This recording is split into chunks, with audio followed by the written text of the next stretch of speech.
పిల్లలందరికీ కూడా నా హృదయపూర్వక ఆశీర్వచనాలు. నాకు ఈ కర్తవ్యాన్ని అప్పజెప్పినప్పుడు గౌరవ ముఖ్యమంత్రి గారు నాతో మాట్లాడుతూ ఒక మాట అన్నారు. నైతికత అన్నది కుటుంబంలో ప్రారంభం కావాలి.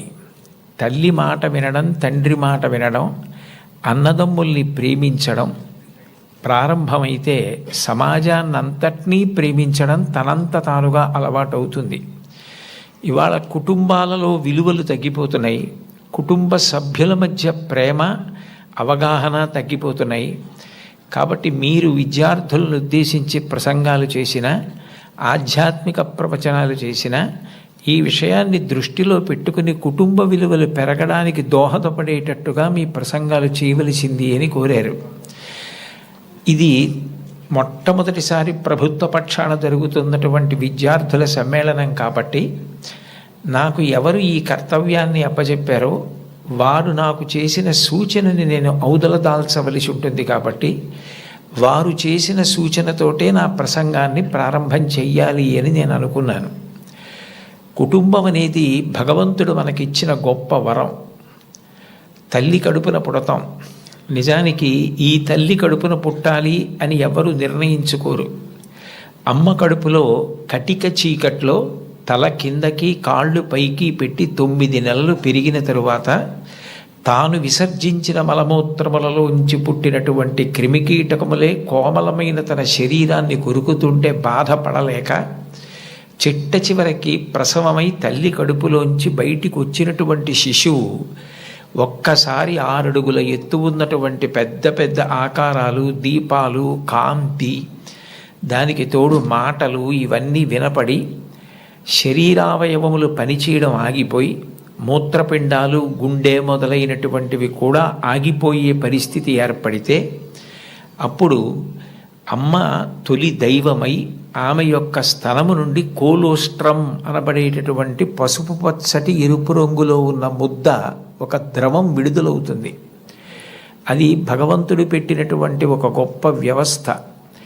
ఏమీ తెలియనటువంటి పసిపిల్లవాడు అంత భయానక స్థితిలో అటువంటి ఆకారాలు, వెలుతురు చూసి భీతిల్లిపోతే లోపల ఉన్నటువంటి మలం గడ్డ కట్టేసి నల్లగా అయిపోయి, బ్లాక్ స్టూల్ అంటారట దాన్ని, నల్లగా అయిపోయి ఆ మలాన్ని విసర్జించడం చేతకాక హృదయ స్పందన కూడా ఆగిపోయే స్థితి ఏర్పడితే అప్పుడు పిల్లవాడికి గొప్ప స్వాంతన కలిగి కే మొదలైనటువంటి విటమిన్లతో కూడుకుని మళ్ళీ లోపల ఉన్న ప్రధానమైన అవయవాలన్నీ పనిచేసి గడ్డ కట్టినటువంటి మలం బయటికి వెళ్ళిపోయేటట్టుగా చేయగలిగిన శక్తి కలిగిన కోలోస్ట్రం అమ్మ యొక్క స్తనం నుంచి విడుదలవుతోంది. ఈ మాటలు నేను చెప్పట్లేదు. చాలా ప్రఖ్యాతమైనటువంటి ఒక గైనకాలజిస్ట్, ఒక డాక్టర్ గారు, రామాంజనేయులు గారని, వారు ఒక పుస్తకం రాశారు. ఆ పుస్తకం ఇంగ్లీష్లో ఉంది, మాతృదేవో భవ అని. ఆ పుస్తకంలో ఆయన వైద్యశాస్త్రాన్ని స్త్రీకి అన్వయం చేసి అసలు స్త్రీ అన్న ప్రాణి లేకపోతే ఈ సృష్టి లేదు, ఒకవేళ సృష్టి జరిగినా నిలబడే అవకాశం లేదు. తండ్రి కోట్లకు పడగలెత్తినవాడు కావచ్చు, గొప్ప అధికారి కావచ్చు, కానీ పుట్టినటువంటి పసిబిడ్డ ఆకలితో ఏడుస్తుంటే ఆ పసిబిడ్డకి పాలు పట్టగలిగినటువంటి శక్తి అమ్మకు ఒక్కదానికే ఉంటుంది. నేను ఈ బిడ్డని రక్షించుకోవాలి అన్న తాపత్రయం, ఆ తిరుగులేని ప్రేమ అమ్మకి మాత్రమే ఉంటుంది. అది కేవలం మనిషిలో కాదు. మీరు ఏ ప్రాణిని తీసుకోండి, కోడి గ్రద్దని చూస్తే హడిలిపోతుంది.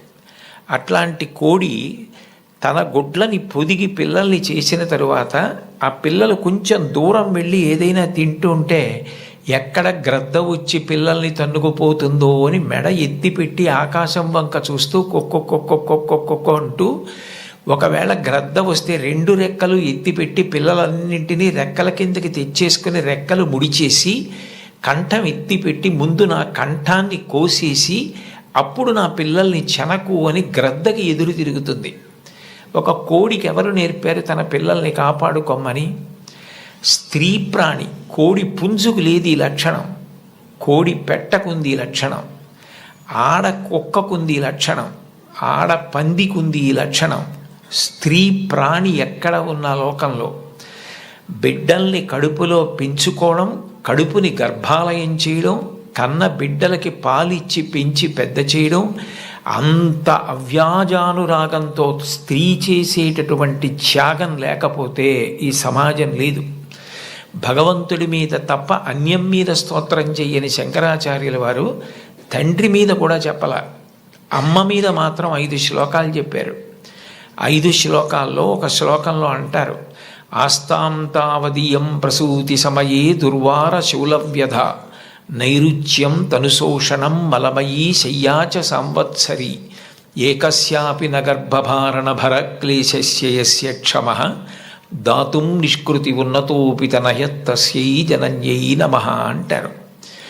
9 నెలలు కడుపు పెద్దదై వికారమును పొంది తాను వంగలేక పని చేసుకోలేక తిందామంటే ఆహారం సహించక ఎంతో కష్టపడి తాను మరణ సదృశమైనటువంటి వేదన పొంది అన్ని నిప్పులు పడి బిడ్డని ప్రసవించి ఆ బిడ్డకి పాలిచ్చి పెంచి పెద్ద చేసి ఏడాది పాటు చలికాలం లేదు, వర్షాకాలం లేదు, మంచంలోనే మలమూత్ర విసర్జన చేస్తే ఆ మలమూత్రములను తుడిచి కడిగి బిడ్డని రక్షించి తాను ఉపవాసాలు చేసి చిట్ట చివరికి అవసరమైతే పిల్లవాడు ఎంత పెద్దవాడైనా వాడికి ఏదైనా కించిత్ అనారోగ్యం కలిగిందంటే భయం వేసినటువంటి మనసుతో నా ఆయుర్దాయం కూడా నువ్వే పోసుకొని బ్రతుకని అనగలిగినటువంటి వ్యక్తి ప్రపంచంలో ఉంటే అది అమ్మ ఒక్కతే. అందుకే అమ్మ లాంటి ప్రాణి లోకంలో లేదు.